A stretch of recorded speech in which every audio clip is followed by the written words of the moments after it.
लगाई हई प्रेमी के दर्द मिटाई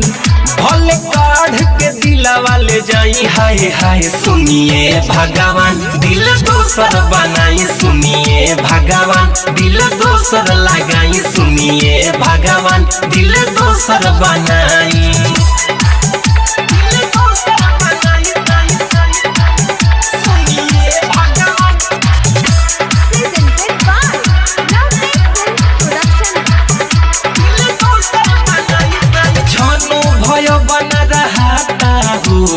का करी बहुत दुखाता हो हरी लागे बहुत कमजोर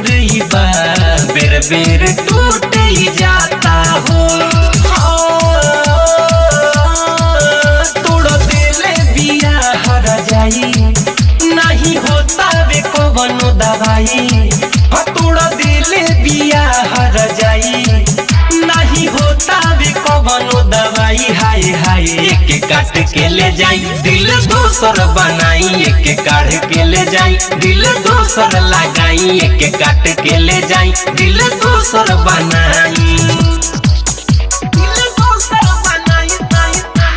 सुनिए भगवान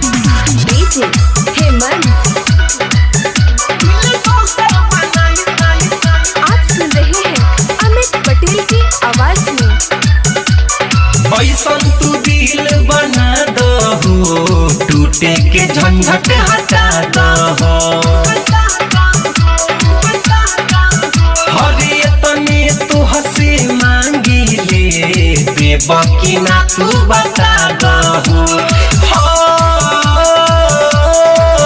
खाली कह दो कि हम मर जाई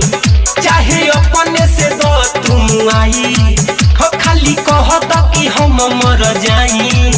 चाहे अपने से दो तुम आई हाय हाय सुनिए भगवान दिल दोसर बनाई सुनिए भगवान दिल दोसर लगाई सुनिए भगवान दिल दोसर बनाई।